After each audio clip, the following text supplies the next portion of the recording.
Yo, what's good, everybody? Time is infinite. The inner mind's eye back again. Y'all know what time it is, man. New chapter, Dragon Ball Super, chapter 68, Granolah, the survivor. I'm actually really hyped for this if you couldn't tell from how I introed this shit. There's not really a lot of spoilers going on this time. I'm also going to try to move away from like describing what happened in the chapter and really just reviewing the chapter. So let's get started here. I'm still going to do a little bit of recap, but just not as much. Anyway, this chapter has some really great artwork. That was one thing that I noticed off rip, more so than in probably the past chapters. Or maybe I was just noticing the artwork extra today. I don't know. Long story short, this chapter was illustrated exceptionally well. It's dope. We got Granola's backstory. We find out that he is from a race of people called the Cerealians. I know I said that weird, but I'm not used to putting suffixes at the word of the end, cereal, bruh. I ain't even used to calling cereal. I just say, hey, let me get some Apple Jacks. Let me get some Cinnamon Toast Crunch, some Honey Nut Cheerios. What is cereal? Long story short, dude is a Cerealian. Cerealin? I don't know. We'll find out one day. And we find out that he has a grudge against Frieza and the Saiyans. So we'll see how that turns out. We saw Goku training with Whis and literally able to tap into Ultra Instinct at any time he wants now. This is great. We also found out that Goku is literally like the bottom tier user of Ultra Instinct. Basically, Beerus has better Ultra Instinct than Goku. Whis has better Ultra Instinct than Beerus. I'm guessing Vados has better Ultra Instinct than Whis. And the Grand Priest has the best Ultra Instinct out of all of them. And Whis said something to Goku. He said, you got to realize learning to wield Ultra Instinct is not your goal here. It's just the first step. And Goku, I don't remember exactly, but he was kind of like, oh man. And then Whis was like, doesn't that kind of excite you though, that you have this much room to grow, the gap between you and Beerus, and then the gap between Beerus and me, and the gap between me and the Grand Priest? Whew. And yeah, that's gonna be dope, because to me that was literally just saying that eventually one day Goku is gonna be stronger than the Grand Priest. Point blank period. Could be wrong about that, but still that excites me. On the other hand, we also saw Vegeta talking with Beerus, and Beerus basically said, oh, you're not gonna try to get Ultra Instinct? And Vegeta was like, nah, it don't suit me. And Beerus was basically like, that's cool, because it really don't suit me either. So there's something that Gods of Destructions use, but I'm not going to teach it to you. And I just thought that was funny, because then Beerus was literally like, yeah, I'm not going to teach you, but I'm going to go warm up by myself, and if you see something that you like, feel free to steal it. So sidetrack for a tiny bit. For a long time, people have been saying Goku's going to be like an angel and Vegeta's going to be like a god of destruction. And here we see them not falling into those roles specifically, but we got Goku training with Whis, and we got Vegeta watching and stealing moves from Beerus. So it kind of seems like maybe they'd be heading that way. We'll see what happens. And basically that was it. That's all we got from the Z team in this entire chapter. There was a little bit of information with the Oracle Fish, which I'm going to talk about now. Why not? The Oracle Fish basically fell asleep, but he had insomnia, which we said, if the Oracle Fish has insomnia, that means something bad's either about to happen or nothing's going to happen at all. You never know.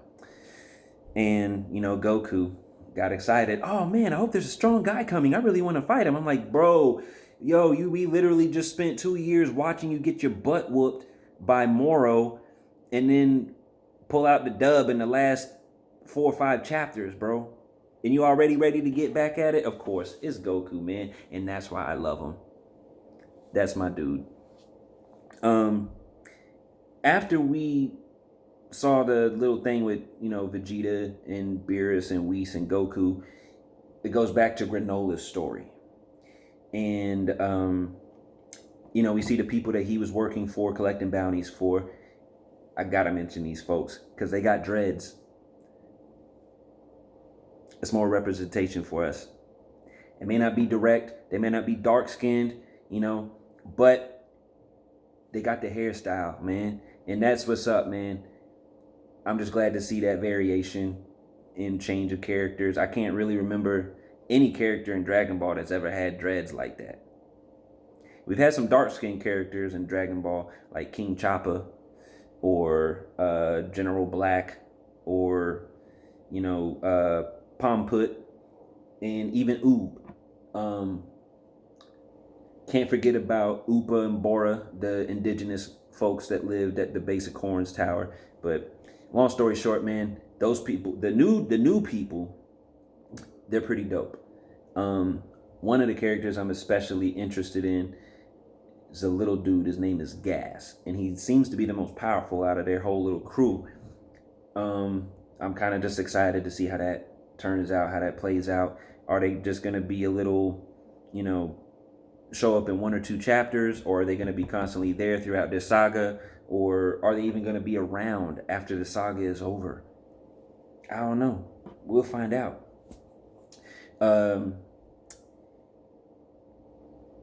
We got to see a little bit of Granola's skill, his sniping skills.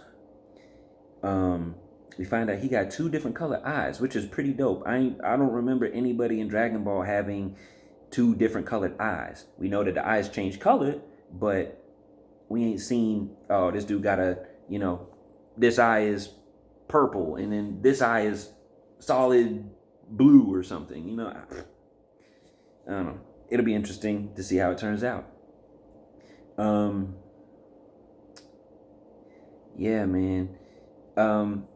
So here's some predictions for this whole saga. We'll see how this holds up, see if it rings true. So we know that Granolah has a grudge against Frieza and the Saiyans, and he thinks both of them was wiped out. But in this chapter, he learned that Frieza is still alive. My prediction, he runs into Frieza at some point in time. It's already obvious that he wants to go and fight Frieza, kill him, get revenge for the Cerealians. But he also is admitting he knows he's not strong enough yet. So I'm kind of getting a little vibe, he's not a Tuffle, but I'm kind of getting that vibe of the Tuffles, because he's wanting the revenge against the Saiyans, and he's also wanting revenge against Frieza. I just think that's an interesting parallel there, that there's been a lot of, indirect parallels throughout Dragon Ball Super, but that's the one I see for this arc here. Let's see.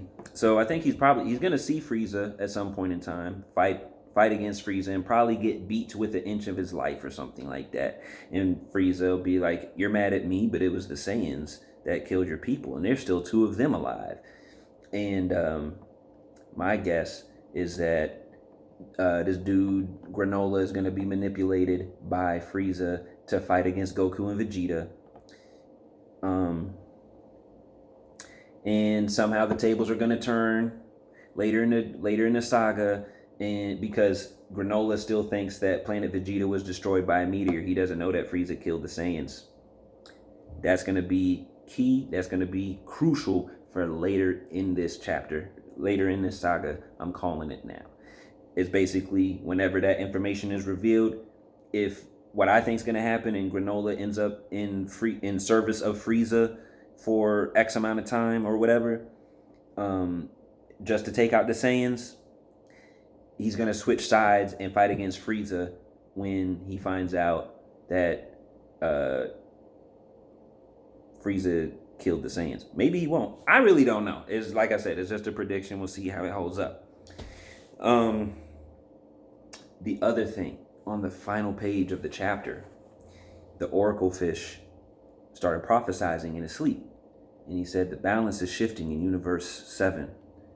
The strongest warrior will rise soon. Dope. I'm excited for that. What is this balance that they're talking about is shifting, though? That I am unsure of. It was mentioned like 2 or 3 times in this chapter. But who is the strongest warrior in the universe that they're talking about with the oracle fish?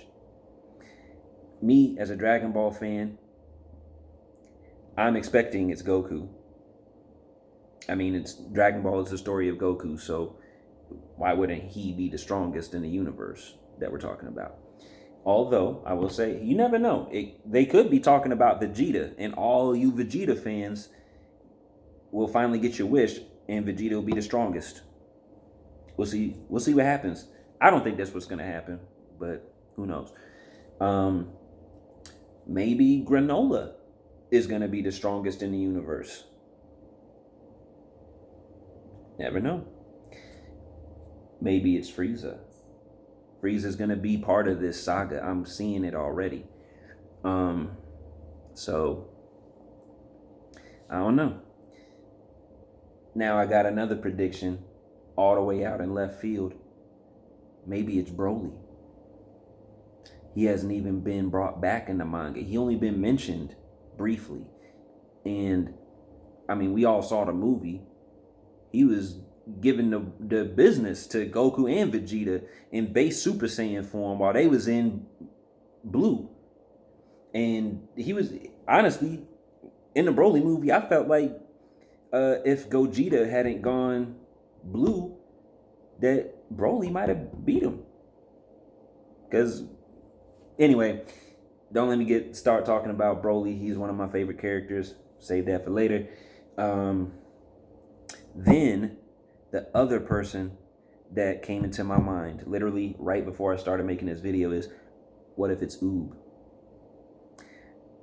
Oob hasn't been relevant except for like once or twice in all of Dragon Ball Super so far. And we know it was really his power that made it possible to defeat Moro, because he has God Ki left over from Boo somehow. I don't know how it's working. Hopefully we get an explanation of all that in the future. But I am just super excited for Dragon Ball Super and this new arc. It's a new year. It's a new arc for Dragon Ball. It's going to be dope. Anyway, that's it for me today, y'all. Let me know your thoughts. How'd you like the chapter if you read it? What's something that you noticed that I didn't talk about? You know what I'm saying? Leave a comment, drop a like, do whatever you want. Holler at me on social media at the Inner Mind Eye. That's Twitter, Instagram. You already, if you're watching this video, you're already on my YouTube channel. But yeah, that's it for me today, y'all.